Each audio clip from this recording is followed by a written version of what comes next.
नाज़रीन, प्रोग्राम में आज हम आपके साथ एक ऐसी गैर मामूली मगर दिलचस्प खबर शेयर करने जा रहे हैं जो ना सिर्फ पाकिस्तानी पुलिस की पेशा वराना महारत का सबूत है बल्कि एक आम पाकिस्तानी की जिम्मेदारी, ईमानदारी और इखलाकी रवैये को भी दुनिया के सामने उजागर करती है। ये कहानी है बरतानिया से ताल्लुक़ रखने वाले सोशल मीडिया इन्फ्लुएंसर की, माइल्स राउटलेज की, जिनके जो एयरपोर्ट्स थे दुबई के एक होटल में गायब हुए।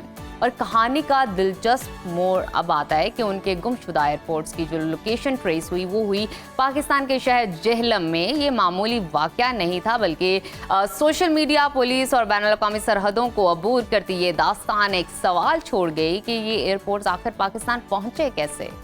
क्या ये एयरपोर्ट्स किसी ने चोरी किए थे या माइल से ही कहीं गुम हो गए थे? इस सारे वाक़े में एक भारतीय शहरी का क्या किरदार था और वो शख्स कौन था जिसने ये एयरपोर्ट्स माइल्स को वापस लौटा दिए, और इस तमाम जेहलम पुलिस की कारकर्दगी कैसी रही, ये सब तफसीलात जानेंगे जेहलम से हमारे नुमाइंदे राजा वहीद से। राजा वहीद, हमें ये बताइए कि एक बरतानवी शहरी के गुमशुदा एयरपोर्ट्स पाकिस्तान में कैसे ट्रेस हुए और इस कहानी का आगाज कहाँ से हुआ था? जी, ये मारूफ व्लॉगर हैं यूके के। ये बरतानिया से दुबई में थे पिछले साल अपने प्रोफेशन के लिहाज से। तो ये दुबई में एक होटल पे ठहरे थे। उस होटल में जो सफाई का कर्मचारी था वो भारतीय शहरी था। तो उस भारतीय शहरी ने इस यूट्यूबर के जो एयरपोर्ट थे वो वहाँ से चुरा लिए।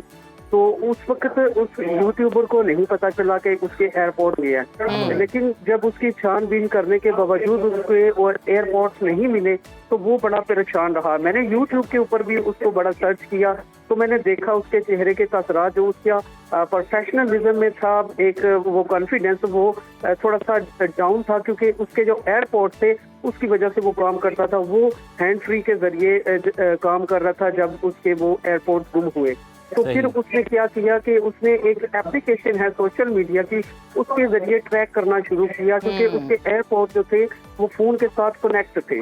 तो जब उसने ट्रैक करना शुरू किया तो जेहलम में उसकी लोकेशन मिली उसके एयरपोर्ट की। तो उसके पास पाकिस्तानी पुलिस या जेहलम पुलिस का कोई कांटेक्ट नहीं था, ना उस बंदे का था जिस बंदे के पास ये उसके एयरपोर्ट थे। तो फिर उसने अपनी एक्स के ऊपर अपना पैगाम छोड़ा, बाकी सोशल मीडिया ऐप्स के ऊपर अपना पैगाम छोड़ा कि जिसके अंदर उसके एयरपोर्ट की लोकेशन मिल रही है। तो पाकिस्तानी पुलिस की तरफ उसने तवज्जो मजबूर करवाई, तो जिसके ऊपर पुलिस ने फिर जेहलम पुलिस, जो लाहौर पुलिस है, उसने जेहलम पुलिस के साथ कनेक्ट किया। तो फिर जब डीपीओ हैं तारिक अजीज सिंधु, इन्होंने फिर उसके ऊपर काम करना शुरू कर दिया। फिर ये जो लॉर्ड स्माइल है यूट्यूबर, इसके साथ उनका कोई कांटेक्ट नहीं था जेहलम पुलिस का और यूट्यूबर का। तो फिर एक्स के ऊपर ही उन्होंने रीट्वीट किया कि हमने आपके जो है वो एयरपोर्ट उसको तलाश करना है, मगर इनको कोई लोकेशन भेजी है।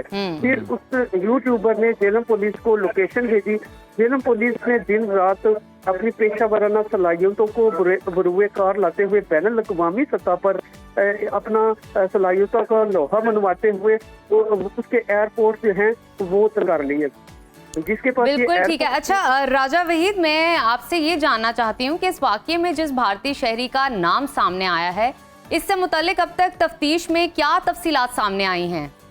जी, मैं यही बता रहा हूँ कि जब उस पाकिस्तानी के पास जेहलम पुलिस पहुंची है कि आपने ये एयरपोर्ट्स कहाँ से लिए, तो उसने बताया कि मैं दुबई एयरपोर्ट से वापसी के लिए आ रहा था पाकिस्तान में। तो एक भारतीय शहरी था जिसने उसको एयरपोर्ट्स फरोख्त कर दिए थे। तो जब ये तफ्तीश का मामला आगे चलता गया तब जाके पता चला कि दुबई के उस होटल में सफाई करने वाला जो कर्मचारी था भारतीय शहरी, ये उसने चुराए थे।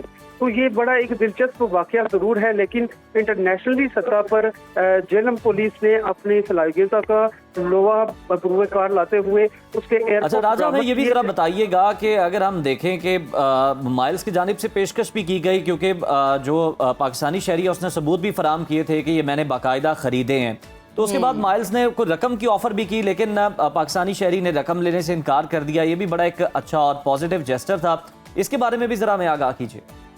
पाकिस्तानी शहरी है, जेहलम का शहरी है। इसने जेहलम पुलिस के साथ तामन करते हुए कहा कि जब माइल्स यहाँ पर आएंगे तो मैं खुद उनके हवाले उनकी इमानत करूंगा। मैं कोई इनाम नहीं लेना चाहता, कोई इस तरह का नहीं करना चाहता। ये जिसकी चीज है, कोई भी चोरी हुई मैं उसी के हवाले करना चाहता हूँ। तो ये बड़ा दिलचस्प वाकया उस वक्त हो गया जब माइल्स के साथ कनेक्ट हुआ जेलम पुलिस का। डीपीओ ने बड़ी महारत के साथ जो है ना ये सारा मामले को सरंजाम दिया। जी। जब माइल्स यहाँ पर पहुंचे, मेरी खुद उनसे बात हुई तो वो माइल्स का ये कहना था कि इंडिया जो है वो करप्ट मुल्क है। बिल्कुल आप सही कह रहे हैं राजा भाई। दोस्त ने हमने देखा था कि वो इंडियन शहरी के बारे में भी और ख़ास तौर पर इंडिया के हवाले उसने कमेंट्स माइल्स ने पास किए और साथ ही साथ पाकिस्तान की उसने तारीफ की। और ये जो वाक़या है ये बड़ा अहम वाक़या है और ये साबित करता है नजफ कि अगर हमारे इदारों के अंदर पुलिस के अंदर विल पावर हो तो फिर कोई भी मुश्किल जो काम है वो किया जा सकता है, कोई भी केस इन्वेस्टिगेट किया जा सकता है। एग्जैक्टली।